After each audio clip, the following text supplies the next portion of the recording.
Assalamu alaikum wa rahmatullahi wa barakatuh. Wa alaikum salaam. Na ndugu zangu katika imani, kwa mara nyingine tena, ndugu zangu waja wema, nikiwa katika eneo hili la mkoa wa Morogoro vijijini, katika kata ya Kinole, kijiji cha Kalundwa.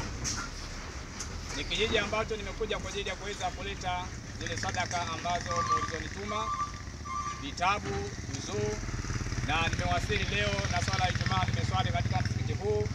Ni msikiti ambao upo katika kijiji hiki kama jinsi mnavyoona mazingira kule.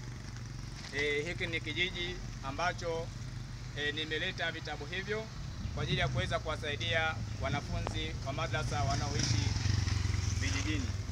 Naam, ndugu zangu katika imani, na hivi sasa naelekea kwa ajili ya kwenda kukabidhi vitabu hivyo ambavyo mmeniagiza.